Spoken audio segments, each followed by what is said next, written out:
Viewers, कैसे हो आप लोग। एक बार फिर आप सभी का स्वागत है मेरे यूट्यूब चैनल जी सीरीज में। और ये जी सीरीज का ये 13वां भाग है। और आज मैं आपको रखना के सेंस से संबंधित जो है आज निगेटिव सेंटेंस बताऊंगा। तो आइए शुरू करते हैं, ज़्यादा समय वेस्ट ना किया जाए। तो सबसे पहले देखिए, यहाँ पर आज जो मैं बताने जा रहा हूँ has, have, had, will have, shall have, यानी रखना या के पास है या होता है के सेंस में इसका निगेटिव सेंटेंस कैसे बनाया जाता है, आज जो है वही अनुवाद मैं आप लोगों को बताऊंगा। तो एक थोड़ा सा इसमें एक बात और है कि जब हम रखना के सेंस वाले वाक्यों का अनुवाद करते हैं तो वहाँ पे जो हमारा निगेटिव जो वर्ड होता है, एक होता है नो और एक होता है नॉट, और इन दोनों के प्रयोग में अंतर है, वो भी जो है इस ट्रांसलेशन के माध्यम से आज मैं आप लोगों को समझाऊंगा। तो आइए शुरू करते हैं। सबसे पहले हम आज देखेंगे यूज ऑफ नो का प्रयोग हम कैसे करते हैं रखना के सेंस में वाले सेंटेंस वाक्यों में, ठीक है। तो सबसे पहले देखिए, यहाँ पे एक वाक्य है मेरे पास कलम नहीं है। ये हमारा एक निगेटिव सेंटेंस है। और इसको देखिए मैं कैसे ट्रांसलेशन करता हूँ, थोड़ा आप लोग ध्यान से इसको देखिएगा। मेरे पास, अब यहाँ पे आपको पता है कि जब हम इंग्लिश में अनुवाद करते हैं तो हमको सब्जेक्ट चाहिए, वर्ब चाहिए और ऑब्जेक्ट चाहिए, ठीक है। लेकिन अभी ऑब्जेक्ट का प्रयोग नहीं मिलेगा, अभी कंप्लीमेंट चल रहा है, तो कंप्लीमेंट का प्रयोग है। तो आइए शुरू करते हैं। यहाँ पर मेरे पास कलम नहीं है तो हो जाएगा मेरे पास के लिए मैंने पिछले वीडियो में बताया था आई हो जाता है। आई हमारा प्लूरल है तो आई के साथ हम क्या लगाएंगे, देखिए पास है। पास है के लिए हम हैज या हैव में से एक का प्रयोग करेंगे। तो आई हमारा प्लूरल है तो यहाँ पे हम हैव का प्रयोग करेंगे, आई हैव, ठीक है। I have. अब नहीं के लिए हम नो का प्रयोग करेंगे, आई हैव नो। कलम है तो हमारा हो जाएगा यहाँ पे pen, I have no pen. हमारे पास कलम नहीं है, या मैं कलम नहीं होता है, मेरे पास कलम नहीं होता है, ठीक है। तो मेरे पास कलम नहीं है, आई हैव नो पेन। अब दूसरा सेंटेंस है कि रोहित के पास किताब नहीं था। के पास नहीं, उसके बाद था है, तो था के लिए मैंने हैड का प्रयोग बताया था, सिंगुलर या प्लूरल सब्जेक्ट के साथ इसका प्रयोग कर सकते हो। तो रोहित तो हो जाएगा हमारा, रोहित सब्जेक्ट है, रोहित। अब यहाँ पे देखिए के पास था, के पास था के लिए हैड का प्रयोग किया जाता है, तो यहाँ पे हो जाएगा हैड। और फिर नहीं है, नहीं के लिए हम लगाएंगे नॉट, नो, सॉरी यहाँ पे नो का प्रयोग करेंगे। और किताब है तो रोहित हैड नो बुक, ठीक है। रोहित के पास किताब नहीं था। तुम्हारे पास चाकू नहीं होगा, पास होगा यानी विल हैव या शैल हैव में से एक का प्रयोग किया जाएगा, ठीक है। विल का प्रयोग आई वी के साथ नहीं होता है, और बाकी के जो सब्जेक्ट बचते हैं जो है, सॉरी यहाँ पे जो विल का प्रयोग है वो आई वी के साथ नहीं होता, बाकी सारे सब्जेक्ट के साथ होता है, ठीक है। विल हैव का प्रयोग केवल आई और वी के साथ होता है। देखते हैं हमारा सब्जेक्ट है क्या, यू है, तो यू के साथ क्या लगाएंगे, यू विल लगाएंगे, ठीक है। यू विल हैव, ये जो हमारा हैव लग रहा है यही पास का सेंस दे रहा है, ठीक है, रखना का सेंस दे रहा है, यू विल हैव। और चाकू क्या नहीं होगा, चाकू नहीं होगा, निगेटिव है तो नो लगा देंगे। उसके बाद फिर हमारा नाइफ हो जाएगा, ठीक है। तो सेंस हुआ हमारा you will have no knife.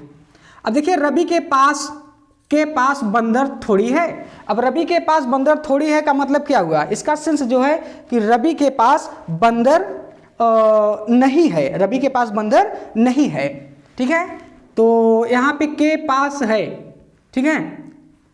तो यहाँ पर भी हमारा निगेटिव इस थोड़ी का मतलब जो है इसमें नहीं शब्द हमारा छिपा हुआ है। तो यहाँ पे हमारा अनुवाद होगा Ravi has no monkey, MONKEY, ठीक है। तो यहाँ पे नो देखिए थोड़ी जो बता रहा है हमारा निगेटिव का सेंस दे रहा है, इसलिए यहाँ पे हम नो का प्रयोग कर रहे हैं। आप लोग भी ऐसे सेंटेंस को बनाइए और इसका ट्रांसलेशन करिए। तुम्हारे पास बंदूक कहाँ था। अब इसमें भी देखिए तुम्हारे पास बंदूक कहाँ था, यानी तुम्हारे पास बंदूक नहीं था, सेंस हमारा निगेटिव का दे रहा है। तो हम इसका अनुवाद कैसे करेंगे, तुम्हारे पास, देखिए पास था के लिए हैड का प्रयोग करेंगे, यू हो जाएगा यू हैड नो गन।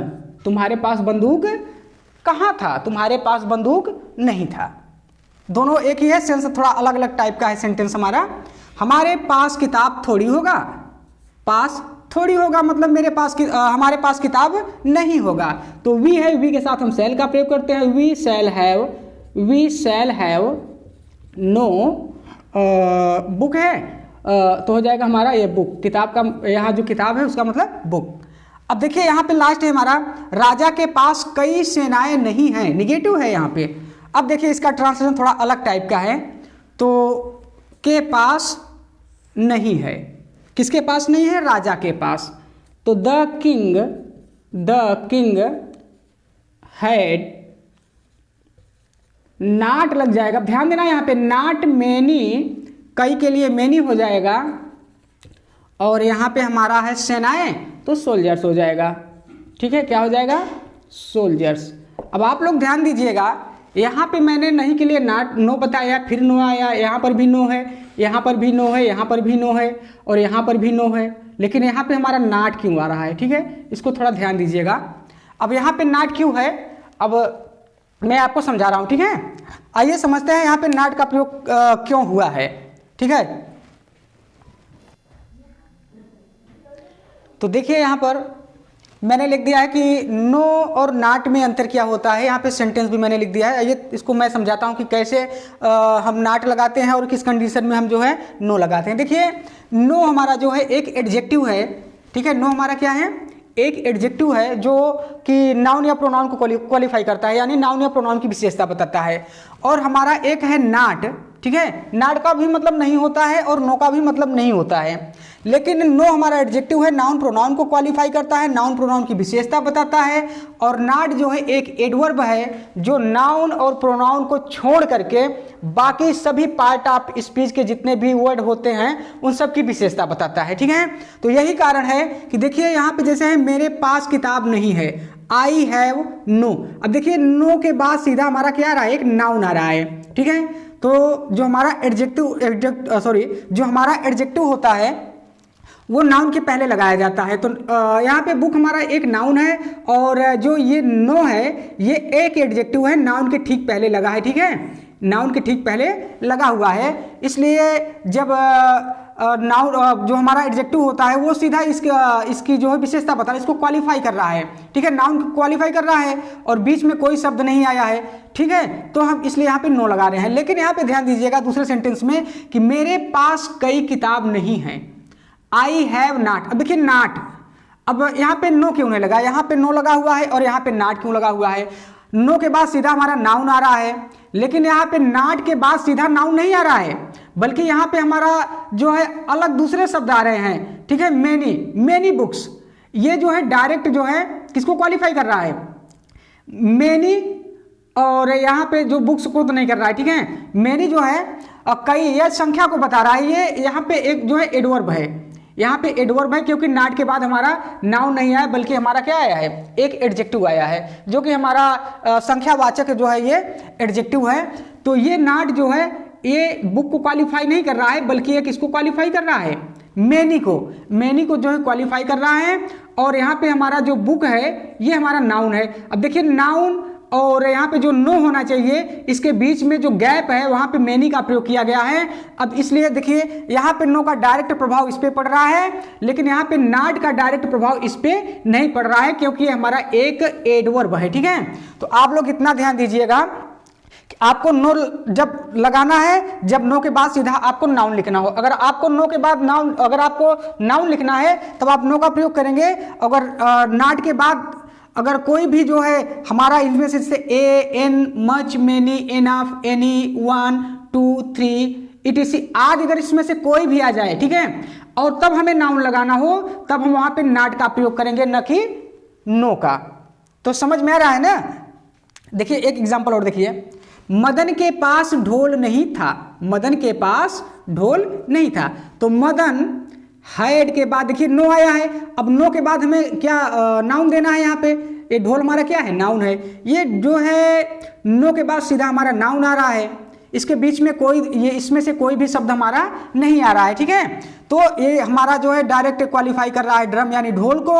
और इस वाले में देखिए कि हमारे पास काफी दूध नहीं था, वी हैड नॉट। अब देखिए नॉट के बाद अब हमें जो नाउन लगाना चाहिए, नाउन हमारा कहाँ गया?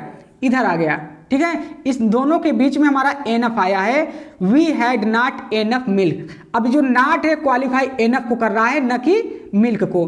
तो जो हमारा एडवर्ब होता है वो नाउन प्रोनाउन को छोड़ करके बाकी सभी पार्ट ऑफ स्पीच के जितने भी शब्द प्रयोग में आते हैं उनकी विशेषता बता सकता है, लेकिन नाउन प्रोनाउन की विशेषता नहीं बताता है। ठीक है, और जो हमारा नो होता है वो एक एडजेक्टिव है, ये नाउन की विशेषता बताता है। तो यही कारण है कि यहाँ पे जो है नहीं के लिए जो है नो का प्रयोग किया गया, क्योंकि नो के बाद हमें नाउन देना है। अगर आपको नो के बाद अगर नाउन रहे नहीं, नो के बाद आपको नाउन ही देना है और नाट के बाद आपको कोई जो है इसमें से एक शब्द आपको देना पड़ेगा, तभी आपका ये नाट सही रहेगा, नहीं तो ये गलत हो जाएगा। और ये जो है इसको मॉडिफाई कर रहा है। ठीक है, तो आप लोग केवल इतना ध्यान दीजिएगा कि जब नो का प्रयोग करोगे तो सीधा इसके बाद जो है नाउन को लगाना पड़ेगा। नो के बाद सीधा नाउन लगाइए और नाट के बाद नाउन या प्रोनाउन को छोड़ करके कोई भी शब्द आ जाए, जैसे इनमें से कोई एक आ जाए, उसके बाद तब आपको नाउन लगाना है। यही इसमें और उसमें ज्यादा है कुछ है नहीं। और बाकी का इसमें जो ट्रांसलेशन का जो सिस्टम है वो चल ही रहा है। ठीक है, तो मुझे लगता है आप लोगों को समझ में आ गया होगा। थोड़ा सा अभ्यास करिएगा, प्रैक्टिस करिएगा, कोई बहुत ज्यादा इसमें प्रॉब्लम्स आने वाली नहीं है। ठीक है, तो मैं इस वीडियो को यहीं पे समाप्त करता हूं। अगर वीडियो आपको अच्छा लगा हो तो वीडियो को लाइक करिए, सब्सक्राइब करिए और अपने फ्रेंड्स को शेयर करिए। मिलते हैं फिर अगले वीडियो में। जय हिंद।